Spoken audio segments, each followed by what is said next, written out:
All right, hang on. Here we go.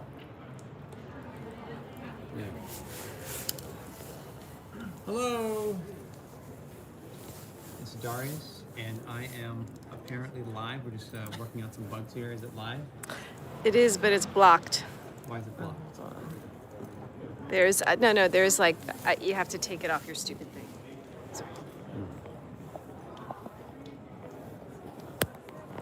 That means you're going to have to.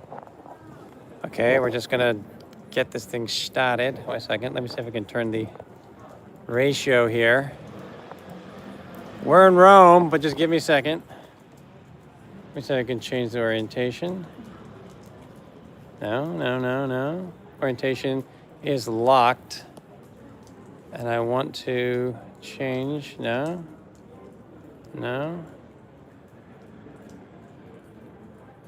I'm working on this, folks. 1 second. Live from Rome with a bug. Let's see here. No.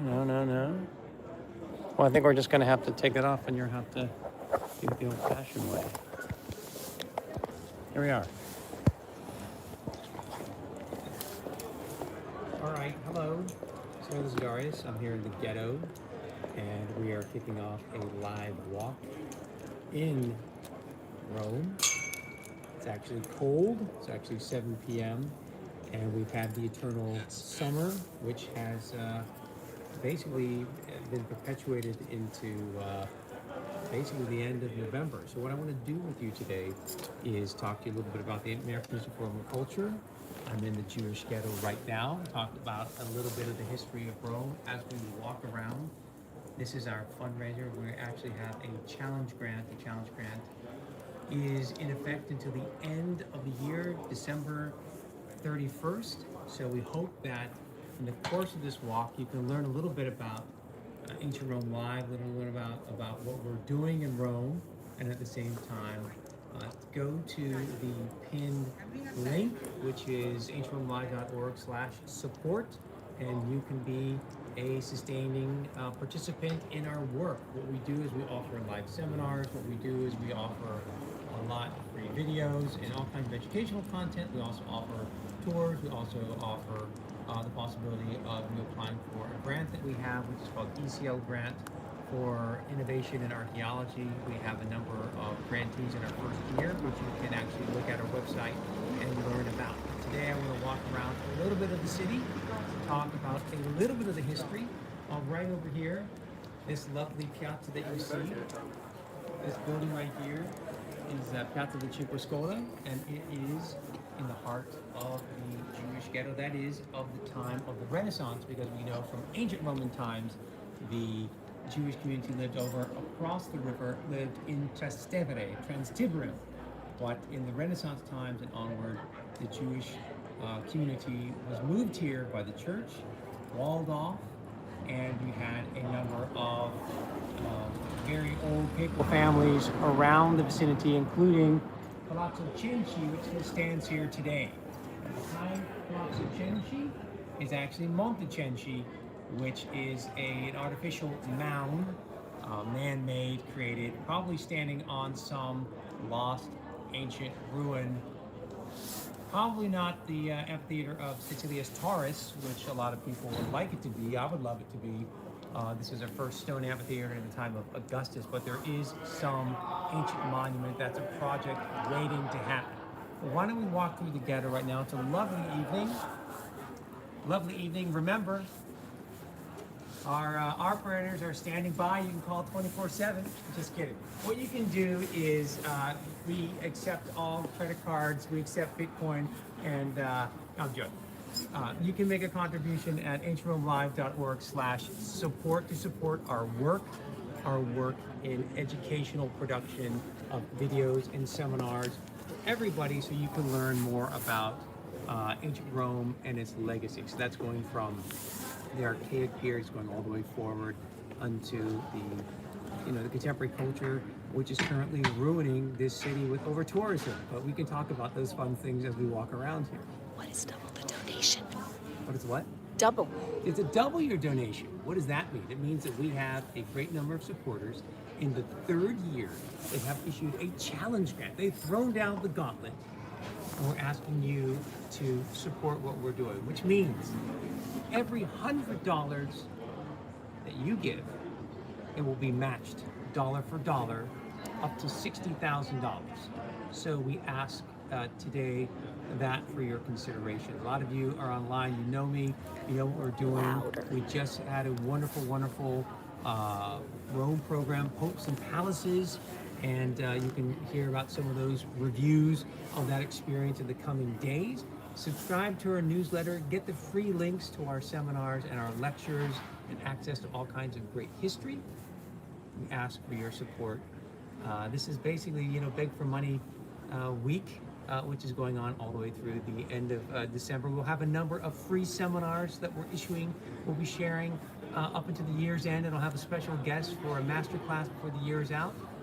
We thank you for your support to make these kinds of initiatives possible. We're the only ones in Rome that's doing this on the ancient world on a daily basis. Yves Martel just gave a donation. Thank you. Thank you, Yves Martel, for making your contribution during our live walk. Thank you so much. We greatly appreciate it. So what we're going to do is we're going to walk over to something I like, which is the Portico of Octavia. Keep in mind that we're walking by right here to the right. This is a yeshiva, so this is an active, contemporary part of Jewish life in Rome. We have a famous synagogue, which has just recently been restored. We're going to take a look at that as well. And there's a thriving community with great heritage right here in the heart of Rome. So we talk about where's the center of Rome. This is pretty much the center of Rome. And this is the ghetto. Of course, nowadays it's packed with restaurants that aren't yet packed with people because it's a little early. Italians don't eat at 7, it's going to be 8, 8:30. So give it time and it'll be packed.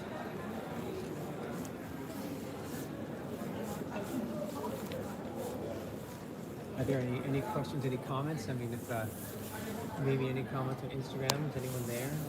We're live also on Instagram.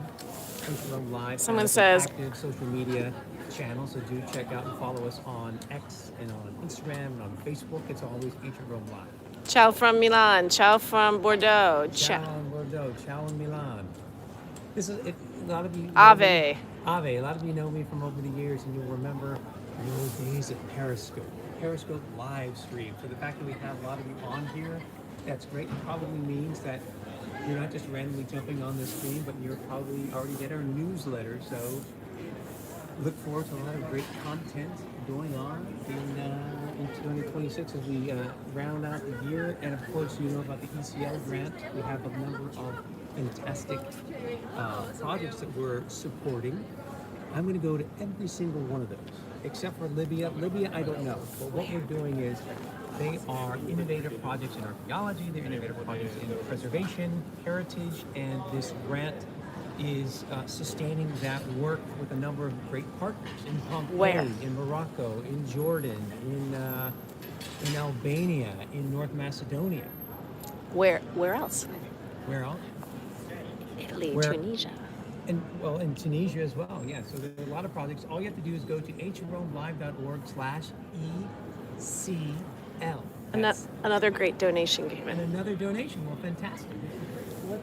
Let's go over and see people eating in the ghetto as we make our way to the Portico of Deb Octavia. Maldonado asked how to sign up for your newsletter. How do you sign up for the newsletter? You just go to ancientromelive.org and you click on the button for, I think it's probably subscribe. It's very easy. And there will be a pop-up for that says subscribe to the newsletter. Very easy. I'm having audio issues. Get closer, Deb. So we are. Don't let me fall. Don't let me fall in a hole. Get the people eating.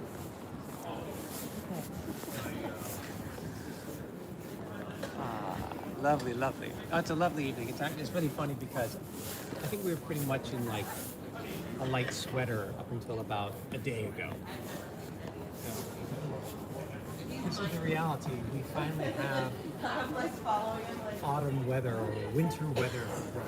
We had a big downpour of rain the other day, so Is the Rome weather is crowded? changing. Is Rome? Is Rome crowded? In this particular moment in the ghetto, it's not crowded at all. But yes, Rome is crowded. We are going to avoid the Trevi Fountain today. We are going to avoid some of those hot spots. But if you stick with me, in the next hour, we're going to be going over into the Campidoglio, which is the city center, the municipal center, where the mayor has an office. I just recently met with the mayor, Gualtieri, had a nice press conference for the ECL grant when we announced the grant when we entered the winners. And it was a lot of fun to meet the mayor, and it was a lot of fun to share these wonderful projects in a historic hall in the city hall, which turns out is built on top of a building that's 2,100 years old overlooking the forum. For those who just got in, where are you right now? Okay, for those of you who just got in, I am in a Jewish ghetto. And just think about this. Where were we in ancient Roman times? We were in the Circus Flaminius. And the Circus Flaminius was a big open piazza, and it was lined not with restaurants, it was lined with temple complexes. So, right down the street here is the Portico of Octavia, which we'll take a look at.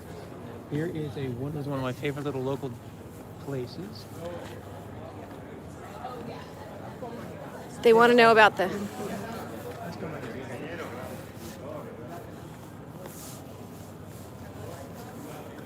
Sound is poor. So this is Sound is poor. sound is poor. This is a live stream. We gotta deal with the realities here. Luckily, it's not crowded at the moment. This is a granite column. You can see the Ionic capital. So this is part of the unexcavated remains of the Portico of Octavia. So it goes all the way back to when it was the Porticus of Marcellus of the 2nd century BC. It's rebuilt by Octavia, who is the sister of Augustus. That burns down. The name sticks, Porticus of Octavia, but it is actually rebuilt. What we see here today is rebuilt after a fire in the Severan period. So we're getting into the reign of Septimius Severus and his sons, Caracalla and Geta. So this portion right here is unexcavated. We'll go over to the gate, which is excavated. That's Ghetto, which is one of my favorite local places to eat in the ghetto. Historic, fun, excellent. Eat here when you're visiting. Is that Pause. cool? Talk to each other. Talk to each one. Because Yeah, the sound yeah, comes yeah. turning. How's the sound there? Sound is Okay? working Any now. comments? Anyone there? We had a making any sound comments? issue, but now I fixed it. Okay, very good, very good. So, Perché non apri un canale Twitch? Questo è di Ascoli Picene Ah. per parlare della storia romana. Twitch è più gamers, però sì, è vero, è un'altra cosa da fare, ma io devo clonarmi per avere più tempo, per avere più canale, capito? Somebody's asking about Twitch. Twitch is a really nice channel for streaming, and of course usually it's streaming with gaming and things like that, but I mean, it's something to do if I had a little more free time. But right now we're here together. Let me show you some of the site here since nobody's here. You can see now these columns are excavated versus the first one that I showed you. So these columns are excavated leading up to an entry gate. And the entry gate is right here. Okay, so this is the remains of the Portico of Octavia. So what is it? So you have to imagine, here you have to use your imagination. Or look it up online for some reconstruction. Essentially, you have a whole series of covered walkways or porticos held up by colonnades, right? We see some of the columns on four sides, like a big square, in the middle of a piazza, bigger than a football field. Two temples. The temple of Jupiter Stator, the temple of Juno Moneta. Two temples delineated by those colonnades, thereby making a sacred space off of the Circus Flaminius area. And there were a whole series of temples, 12 temples in this area, stretching on for hundreds of meters. And what we have left today is the gate. This is the gate. This is not a temple. This is not a temple. Let's go over and take a look at the front, and I'll show you the actual inscription. You can zoom in.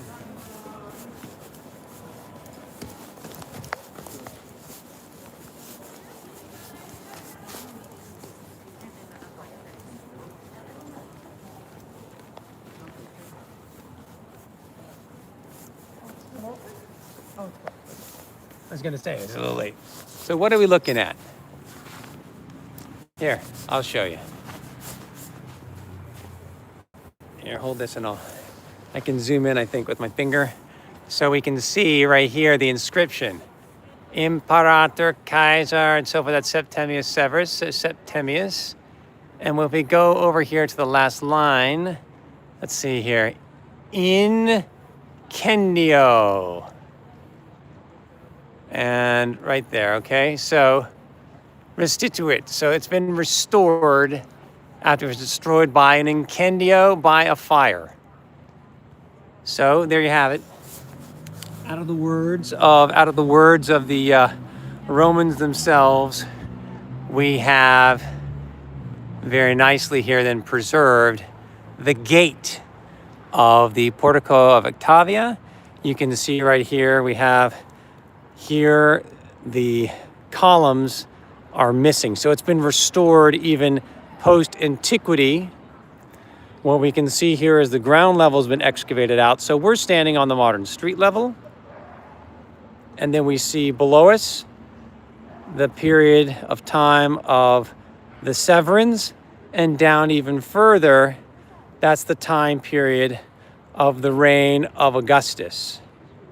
And below that will be the period of the time of the 2nd century BC, when you had the first portico of Marcellus constructed. So we're looking at a lot of layers of history, and that's why Rome is so fascinating. So there's some of the columns of the colonnade on this side, and over here you'd have the colonnade going over in this direction. This is simply the gate. This is simply the propylon. If you've been up to the Acropolis in Athens, famously, you walk up the hill, and the first thing you encounter up the staircase is a gate. You go through the gate, and now you're within that sacred precinct where you have the Parthenon. So here is our gate that would lead you forward into a big open space, which was filled with 2 temples of Jupiter and Juno. Let's go over here on this bridge, and we'll take a look at the All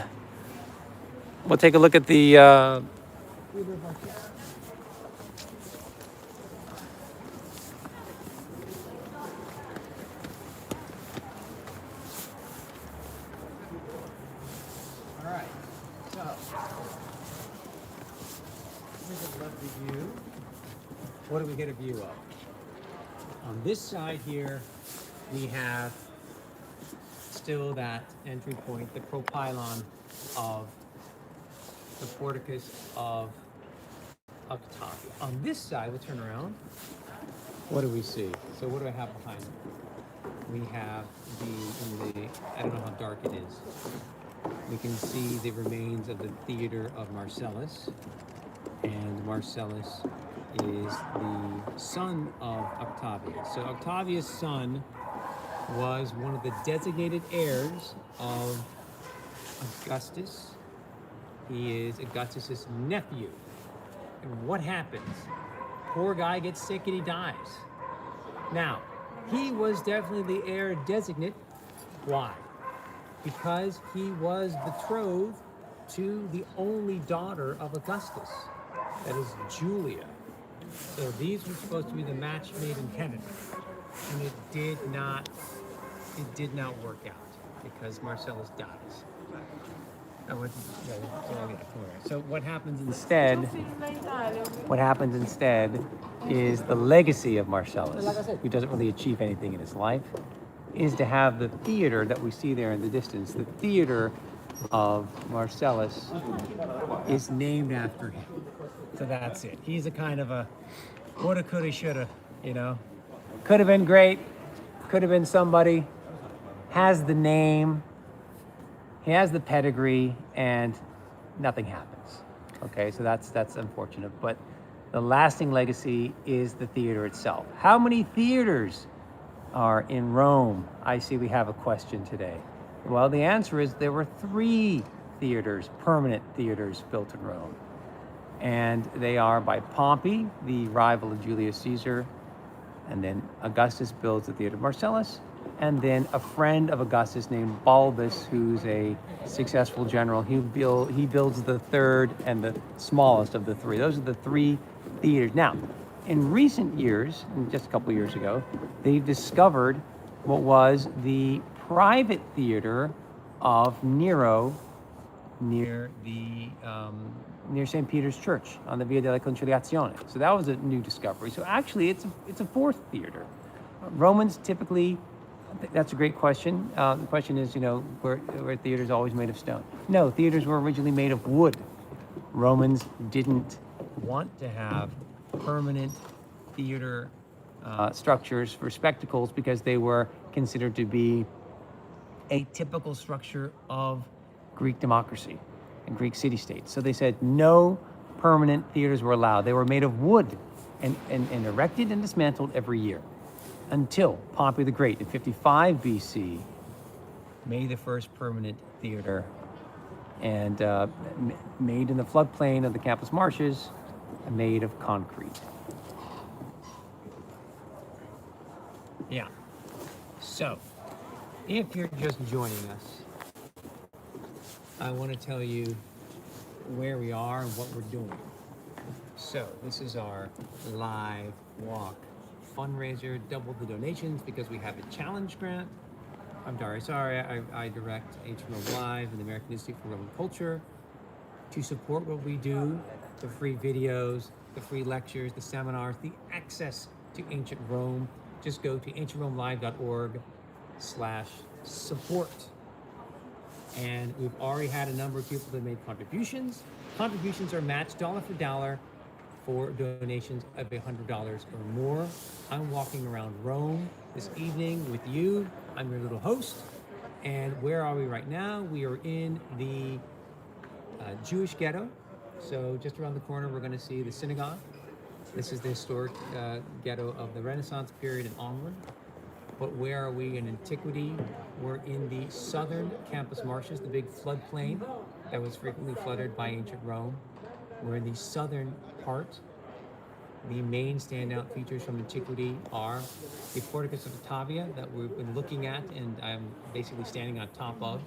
And then in the distance, beyond the colonnades of the Porticus of Octavia, you have the hulking ruins.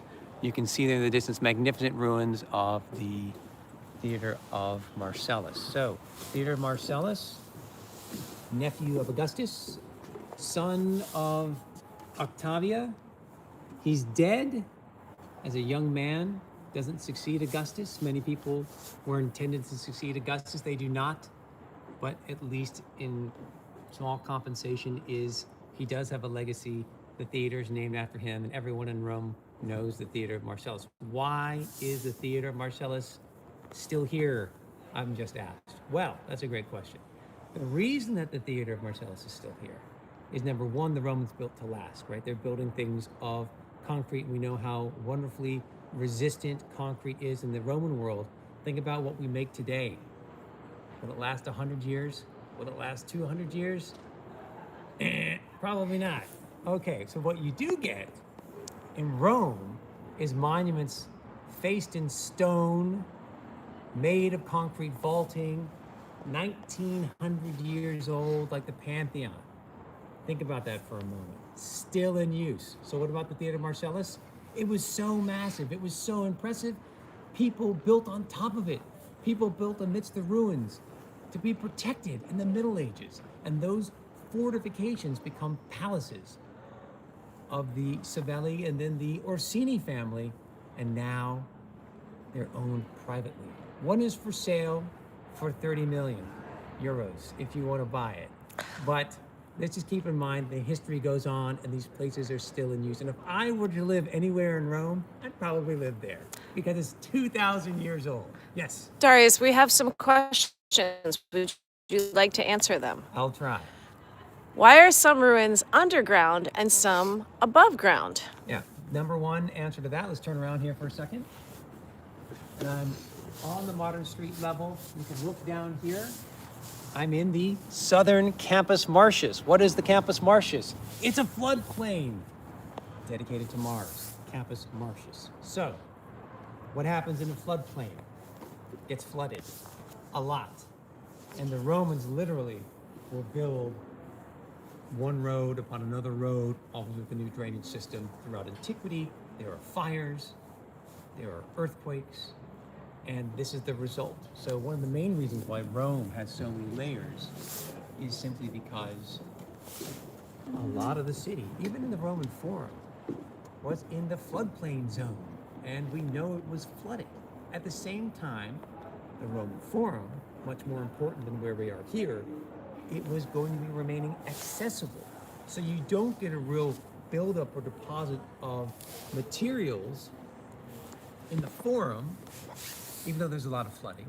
You won't get a buildup until the year 1000 AD. So the pavement level of antiquity remains the same in that central piazza because people used that space, people cared about that space, people wanted to preserve that level. And then subsequently, by about 1000, the ground level is going up. But think about, there's deposits from the flooding of the Tiber is a big reason why Rome is built in layers. And then the other reason is that there's willful deposition of material to combat flooding or to build new stable terrain on top of which they can build later layers of the city. Other questions? Somebody asked if the Circus Flaminio was lined with temples. Was the Circus Flaminius lined with temples? Yes. If you go to the Campidoglio and you walk up there and you see all these beautiful ancient statues on the balustrade, the biggest standout colossal statues are of Castor and Pollux. So yes, there's a famous temple of Castor and Pollux in the Forum, but there's also a temple of Castor and Pollux where? In the Circus Flaminius. So the Circus Flaminius had many temples. This entry point of the Portico of Octavia was encircled around a piazza with two temples of Jupiter and Juno. Next door, it's Hercules of the Muses. Okay, that's another. And we know a lot of these things from ancient sources. We know a lot of them because of the former Urbis marble plan fragments, which we actually have well preserved for the Circus Flaminius area. So yeah, there are lots of temples here. Yes, question. Someone asked, is it true that the sewage system from ancient Rome is still in use? So we have the remains of the Cloaca Maxima, the big storm drain sewer line from beyond the Forum, under the Forum, winding its way all the way by the round temple of Hercules, the Forum Boarium. We do have that mostly intact, but it's not actually really in use. So we have lots of drainage systems preserved. Sometimes people dump sewage into them. I've been down in the Cloaca Maxima on a number of occasions. We have encountered a lot of rats, but by and large, they're not doing today what they were supposed to do, which is be able to take the violence of the flood of the Tiber that would then recede again. That's the whole point of the Cloaca Maxima. But it is well preserved. Some portions go back to the 6th century BC and a little bit older. Most of it, though, is getting into the imperial period. Piscis Comica. Did Jupiter Stator stop enemies, Roman soldiers, in flight, or both? Yes, so Stator is stare from flight. There's a famous one created by Romulus, as the legend goes, on the slopes of the Palatine Hill, variously identified by various archaeologists, so I don't want to really get into that polemic. So that one's, we don't have a sure location for it, but this one here, this Jupiter, yes, we know what this Jupiter temple was. What are the plans for this site? What are the plans for the site? I don't know how well you can see it. That's a great question. So the theater of Marcellus the Theater of Marcellus. Yeah, the Theater of Marcellus, we can take a look at. I'm looking with you. We're looking at the two illuminated columns that belongs to the Porticus of Octavia. But in the distance, you can see the looming larger columns, and they belong to the Temple of Apollo Socianus. They were re-erected.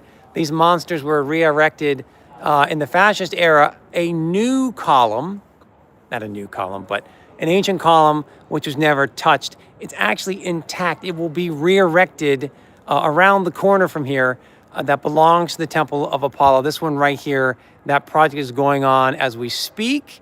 And when we pivot over here to the remains of the Theater of Marcellus, we can see the ground level down here with it looks kind of like the Colosseum makeup, but the upper floor right here where I'm zooming in, that second story actually is perfectly intact and stretches on for about 30 or 40 meters. It's going to now be open to the public by next summer. So they're adding an elevator. You can already walk up it. I've walked up it. It has nothing to do with the people that live above, so no one's going to get disturbed or harassed or anything like that. But I think we might see a little coffee shop, a little Starbucks right there. I'm kidding, not a Starbucks, but a local coffee shop to allow you to enjoy the view and to allow you to have a great view of the Capitoline Hill, which is just off in the distance in the dark. And again, I'll reiterate. Do people actually live there, Darius? People actually live there. We know people that live there. It's this is the reality of Rome. You're living amidst the ruins. In this case here, you're actually living on top of the ruins. If you're just joining us, I am the director of Ancient Rome Live. Go over to Ancient Rome Live on YouTube. You'll see hundreds of videos and recorded seminars. Join our newsletter. Get the links for free to join in on conversation, lectures, master classes, and all kinds of extra content. It's all free. Go to ancientromelive.org. We are doing a challenge grant fundraiser right now through the end of December. And that means that we have a number of patrons that are going to double the donation. If you give $100 right now, go to our link. It goes to PayPal. You can pay with any kind of credit card. You will see your donation matched dollar for dollar for a donation of $100 or more, up to $60,000. I think at this point we're almost halfway to making our challenge grant, which is good. It's just before Thanksgiving, so before you get geared up for travel and seeing your friends and getting ready for family arguments and family football and pass the cranberry and all the fun stuff, be sure to think about what you value, what you want to learn, what you want to go see virtually. You can see with us, and I think there's no one else that does what we do on a daily basis. You can go to Ancient Rome Live on Instagram, Facebook, and on X, and you can get all kinds of knowledge and imagery. We just spent time looking at papal palaces and imperial palaces in and around Rome, so we'll have a lot more content to share.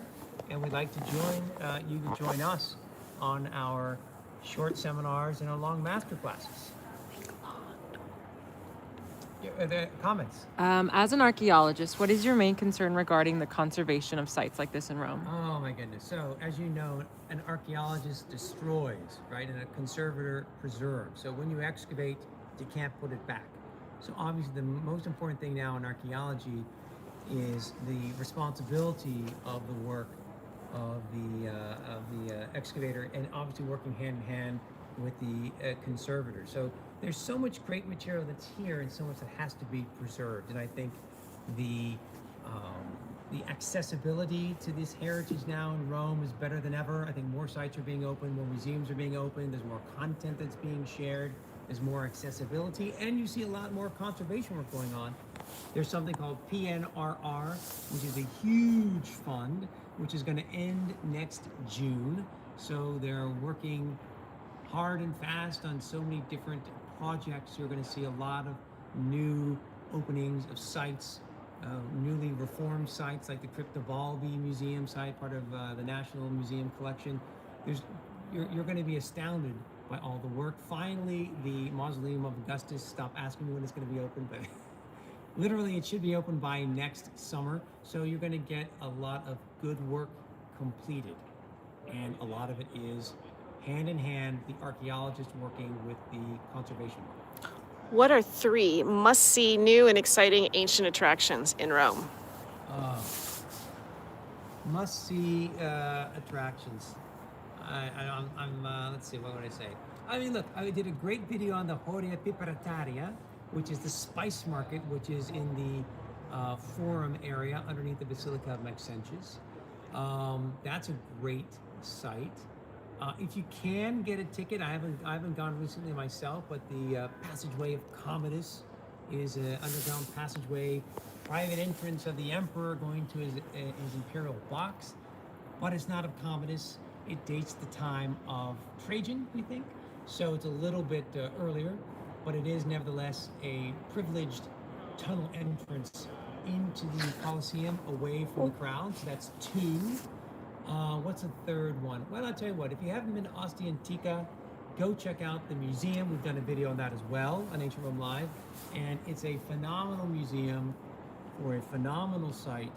And it's just reopened in the past year. Dar, do you ever give digs in Pompeii, or do you do any projects with them? In Pompeii. So one of the projects that we're helping finance is a study on ancient colors in Pompeii. So I'll be sure to share that, I think in the spring or maybe by as early as February. So we're involved with Pompeii. Even more interesting maybe for some of you is the underwater excavation site in the Bay of Pozzuoli that we're going to be taking a look at. And I'm going to be going with the lead excavator. We'll do an underwater filming sequence. That'll be a lot of fun. In the just north of Naples, it's called the Bay of Pozzuoli, where the military was stationed, the Navy. Think about Pliny the Elder was in charge of the Navy, and the Navy departed from Misenum in the Bay of Pozzuoli, rowed out, sailed out to try to save people during the eruption of Vesuvius.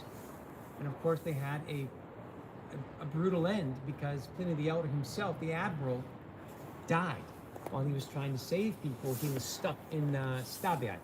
And will you be giving any tours in Pompeii or the region? We've been doing a study tour session in, we call it Vesuvian Cities. We're based in Naples. We're going to be offering it next fall, 2026. It's I'd say it's our most popular. What is it? Study tour. Basically, we're based in Naples. We explore Naples, the Naples Museum. We go to Pompeii. We go to sites, archaeological sites closed to the public with a bunch of my colleagues that excavate there. We eat amazing food, of course. I mean, this is the place where pizza was born. So look, when you come and you do these studies, you always eat well. We hang out with the locals, and it is something pretty extraordinary. I mean, every time we go and we do a visit, there's always something new for all of us. So I'm happy to do that in the fall. Everyone has a good time. And actually, we have a lot of repeat visitors because there's always something new to do in the Naples area. Why don't we go over here and let me show you a couple of other ancient things as well as the synagogue. By the way, who can take part in these? Do you have to be an archaeological student? No, absolutely not. In fact, we don't want students. We want you, the traveler, the lifelong learner. And we appreciate when you come and you bring your enthusiasm and your questions and your knowledge, because a lot of people, let me tell you, a lot of people love ancient Rome. Well, why don't you see it with the experts? Why don't you have some fun and do deep dives? And then we always convene at the table afterwards and have some good wine and some good local food. So I think it's always a win-win situation for everyone. We've done a lot of travel recently I just got back from Tunisia and southern France. The Institute is going to eastern Sicily.